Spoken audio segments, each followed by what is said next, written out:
আসসালামু আলাইকুম ওয়া রাহমাতুল্লাহি ওয়া বারাকাতুহু। আজ আপনাদেরকে আমি একটা গল্প শোনাব।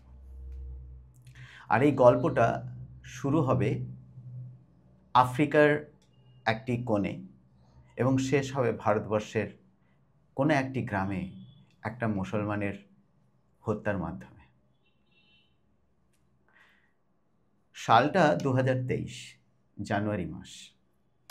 দক্ষিণ আফ্রিকার জোহানেসবার্গে হঠাৎ করে একটা খবর শোনা গেল যে একটি বাঘ খামারবাড়ি থেকে খাঁচা ভেঙে পালিয়ে গেছে।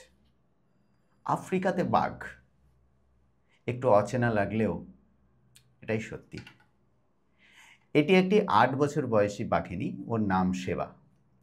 ও খাঁচা থেকে পালিয়ে যায় এবং পালিয়ে যাওয়ার পরে বেশ কিছু পশুকে আক্রমণ করে।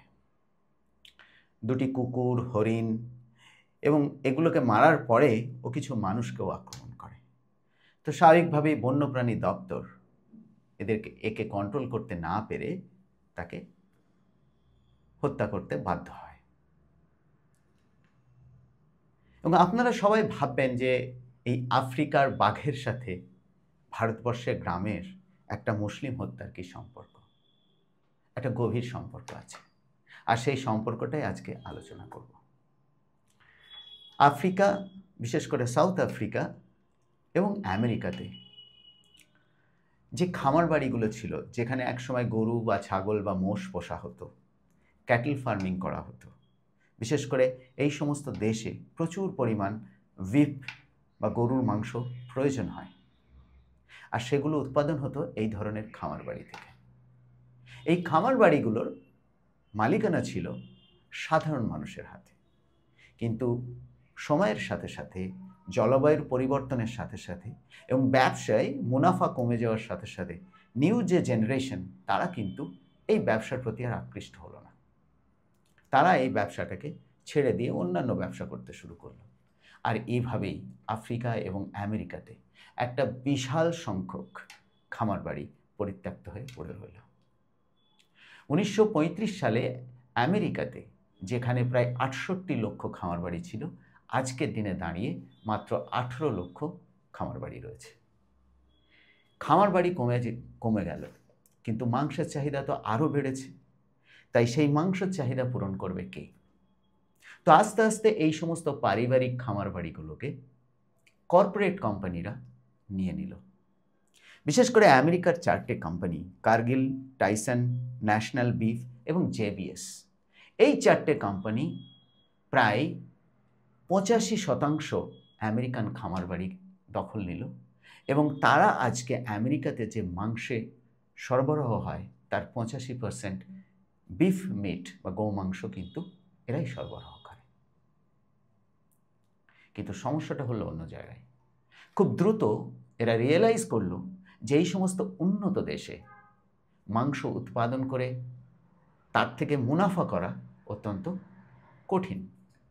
সেই জন্যই তারা খুঁজতে শুরু করলে এমন জায়গা যেখানে ক্যাটল সস্তায় পাওয়া যাবে, শ্রমও সস্তায় পাওয়া যাবে এবং তারা বেশি মুনাফা ইনকাম করতে পারবে বা মুনাফা পাবে। ঠিক এখানেই আসলো, এখানেই সম্পর্ক তৈরি হলো ভারতবর্ষের বাজারের সাথে। ভারতবর্ষ আজকের পৃথিবীতে সবথেকে বেশি মানুষ এখানেই বাস করে। তো সস্তায় লেবার পাওয়া খুব ইজি।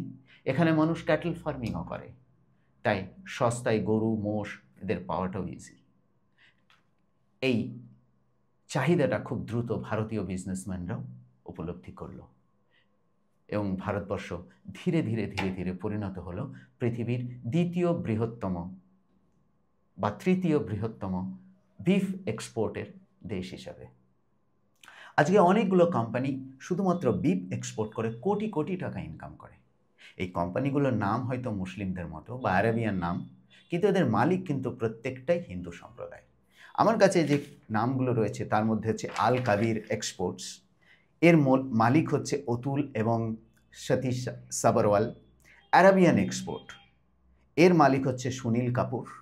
এমকেআর ফ্রোজেন এক্সপোর্টস, এর মালিক হচ্ছে মদন অ্যাবট। এবং আন্নুর এক্সপোর্টস, এর মালিক হচ্ছে সুনীল ও অজয় সুদ। এই 4টে কোম্পানি ভারতবর্ষের সিংহভাগ যে বিফ এক্সপোর্টের বিজনেসে জড়িয়ে। এরাই সবথেকে বেশি মাংস বা বিফ বা গোমাংস রপ্তানি করে বিদেশে, এবং এরাই সবথেকে বেশি মুনাফাটা লাভ করে। কিন্তু এখানেই শেষ নয়, এর সাথে সাথে শুরু হলো একটি নতুন রাজনৈতিক খেলা। বিফের চাহিদা যাতে ঠিকঠাক থাকে সেই জন্য একটা নতুন রাজনৈতিক খেলা শুরু হলো। একটা গোরক্ষার নামে একটা নতুন ফাঁদ পাতা হলো, এবং সেই ফাঁদে কিছু মানুষকে রিক্রুট করা হলো যারা গোরক্ষার নামে বা গরুকে বাঁচানোর নামে সাধারণ মুসলিম দলিতদের উপর আক্রমণ করলো। কেউ কখনো হাট থেকে আসছে, কখনো গরু কিনে নিয়ে আসছে, বা কখনো সে হয়তো বাড়ির বাইরেই বসে আছে, তাকে অপবাদ দেওয়া হলো সে গরু হত্যা করেছে এবং তাকে হত্যা করা হলো। এইভাবে একটা সারা ভারতবর্ষ জুড়ে একটি পরিবেশ তৈরি করা হলো, একটা ভয়ঙ্কর ভয়ের পরিবেশ তৈরি করা হলো।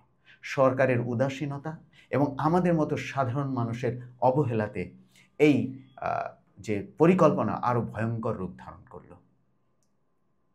কিন্তু এতে সবথেকে বেশি লাভবান হলো এই ধরনের কর্পোরেট যে সমস্ত কোম্পানি যারা বিফ এক্সপোর্ট করছে বিদেশের বাজারে। আর তার থেকেও বেশি লাভবান হচ্ছে আমেরিকান কোম্পানিগুলো, যারা ওই মাংস উৎপাদন করে ওদের দেশে চড়া দামে বিক্রি করছে। তাই গোহত্যা বা গরুর হত্যার আড়ালে যে মুসলিম এবং দলিতদের উপর যে অত্যাচার হচ্ছে সেটা শুধুমাত্র একটা ধার্মিক উন্মাদনা নয়, এর পিছনে রয়েছে একটা রাজনৈতিক এবং অর্থনৈতিক খেলা, এক কঠিন রাজনৈতিক এবং ইকোনমিক ইকুয়েশন। আমাদেরকে সেই রাজনৈতিক এবং ইকোনমিক ইকুয়েশনটা বুঝতে হবে, কিভাবে অর্থনীতি রাজনীতিকে প্রভাবিত করে। অনেক আগে আমি একটি ভিডিও করেছিলাম যে সিনেমায় কিভাবে ঘৃণা ছড়ানো হয়।